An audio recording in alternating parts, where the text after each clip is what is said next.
Հաջորդ հարցը Նյուզարեն։ Պարոն Փաշինյան, ԵԱՏՄ-ի հետ կապված, գազգնի թանկացման հետ կապված, դուք ասացիք, որ եթե թանկացնեն, պայմանավորվածության խախտում կլինի։ Ես այդպիսի բան չասեցի։ Դա ասեք ինչպես։ Ես այդպիսի բան չասեցի։ Ես ասացի, որ ես այդ հարցը չեմ քննարկում, որովհետև մենք ունենք երկարաժամկետ պայմանագիր։ Երկարաժամկետ պայմանագրի խախտում կլինի, եթե այս բանին գազի գինը բարձրանա։ Ես ասացի, ես տենց սցենար չեմ քննարկում։ Ես ուրիշ բան ասացի, խնդրում եմ, ես ասացի, ո՞նց կարող ենք խոսենք այն կանխավարկածում, որ բոլոր պայմանագրերը խախտելու են։ Ես այդ կանխավարկածով չեմ առաջնորդվում։ ԵԱՏՄ, այս երկընտրանքի հետ կապված ինչը պետք է վճռորոշ լինի, պարոն Փաշինյան, որ դուք որոշեք, որ մենք կամ ԵԱՏՄ-ում ենք մնում, կամ գնում ենք ԵՄ, որովհետև դուք ասում եք դեռ ժամանակ ունեմ, բայց Ռուսաստանի նախագահի հայտարարությունը հենց դրա մասին էր, որ դուք պետք է ընտրեք։ Հիմա մեզ համար ո՞րն է վճռորոշ էական լինելու, ինչով ենք մենք առաջնորդվելու այստեղ կամ այնտեղ մնալու հետ կապված։ Երկրորդ,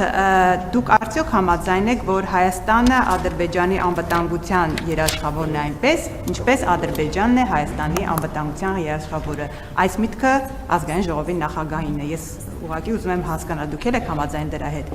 Եվ հիմնական հարցը, պարոն Փաշինյան, օրերս ձեր թիմակիցը Հայկ Սարգսյանը իր նախագծի քննարկման ժամանակ, երբ որ տապալվեց, նա ասաց, որ խմբակցությունում քննարկում է եղել եւ թիմակիցները նրան ասել են, որ իր բառերով եմ, մեջբերում եմ, բրեքս վարչապետ ես բերում, այսինքն ձեզանով են վախեցնում ձեր թիմակիցներին, այդ վախի հետ կապված, որ ասում եք, փաստորեն կա միտեղ, որտեղ ձեզանով վախեցնում են ձեր թիմակիցները մեկը մյուսին։ Եվ ընդհանուր առմամբ Հայկ Սարգսյանի հայտարարությունները բանակի հետ կապված ձեր թիմակիցն է դա ասում, ոչ թե ընդդիմադիր, ոչ թե լրատվամիջոցներ, այլ հենց ձեր թիմակիցը, որը պաշտպանության եւ անվտանգության հարցերի հանձնաժողովի անդամ է։ Բանակի հետ կապված բազմաթիվ մեղադրանքներ հնչեցրեց։ Հիմա խնդրում եմ դուք եւ վախենալու մասով եւ ինչու բանակը այս վիճակում է ըստ ձեր թիմակցի հայտարարությունների։ Ուրեմն մենք տասնյակ հանդիպումներ ենք ունեցել մարզերում եւ քաղաքներում, գյուղերում եւ ես մարդկանց հետ շփվելիս ստիպված եմ եղել տասնյակ անգամներ հրավիրել, որովհետեւ պարոն Պապիկյանն էլ իր հերթին է շփումներ ունենում պարոն Պապիկյանին, որովհետև տասնյակ, եթե չասեմ հիմա թիվը չխառնեմ, մարդիկ ինձ մոտեցել են, որպեսզի շնորհակալություն հայտնեն բանակում տիրող իրավիճակի եւ բարեփոխումների համար։ Ես Պապիկյանին հրավիրել եմ, որպեսզի այդ մարդիկ նախարարին հայտնեն այդ շնորհակալությունը, իհարկե կառավարությունն է առաջնորդում, բայց գործողությունները իրականացնում է նախարարը եւ պիտի արձանագրեմ, որ Հայաստանի բանակը եւ սննդի, եւ հագուստի, եւ սպառազինության, եւ բարոյահոգեբանական վիճակի, եւ պաշտպանունակության առումով երբեք այսպիսի լավ վիճակում չի եղել։ Մնացածը ով ինչ քաղաքական նկատառումով կասի, ինձ համար կարևոր են զինվորները,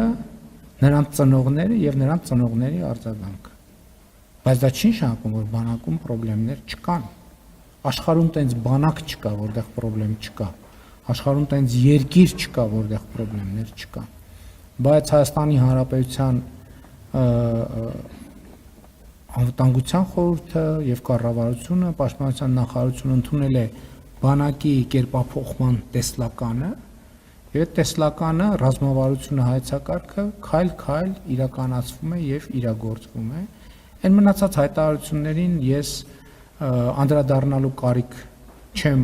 տեսնում, որովհետև երբ որ փորձում եմ հայտարարությունների շուրջ պարզաբանումներ ստանալ, պարզվում է այդ հայտարարությունները հնչել են,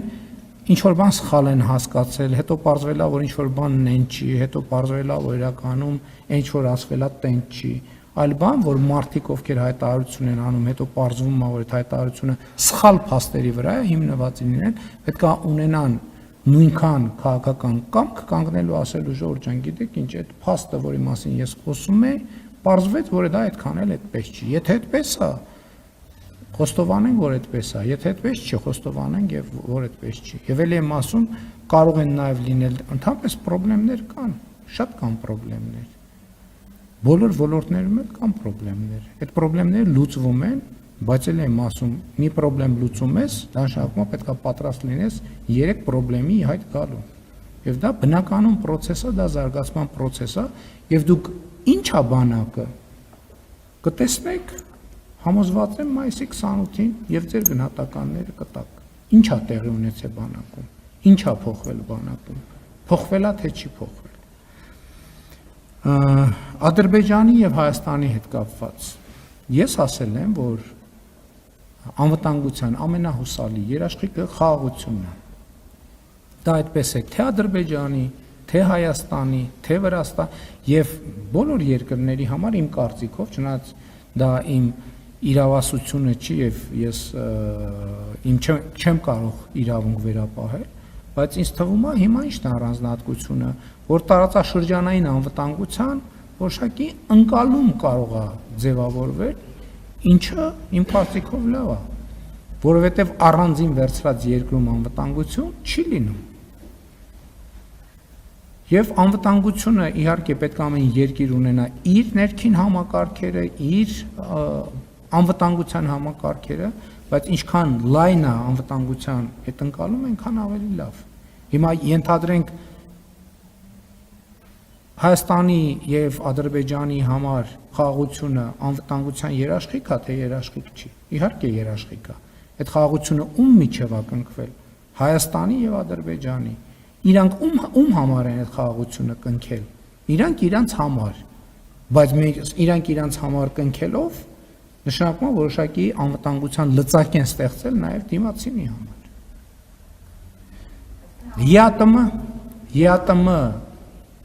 ԵԱՏՄ ասիկ որն է այն պահը, որ ես պետքա որոշեմ։ Ես որոշել եմ եւ իմ որոշման մասին հայտարարել եմ, որ քանի դա համատեղելի է, մենք կհամատեղենք։ Ոչ մեկ չի ասել չէ համատեղելի չի։ Կամ եթե որևէ մեկը ասում է չէ համատեղելի չի, փաստն է նա, որ համատեղելի է։ Հիմա այսօրվա իրականությունը եւ նախորդող շրջանի իրականությունը դրա մասին է, որ համատեղելի է, որովհետեւ մենք ես ասում եմ, որ դուք հարցրեք ես որն է լինելու կետը, որ ես որոշել եմ արդեն եւ որոշումս հայտարարել եմ։ Շնորհակալություն, հաջորդ հարցը։ Ես որոշել եմ, ես որոշումս հայտարարել եմ, հրապարակել եմ, գաղտնիք չի, տասնյակ անգամներ։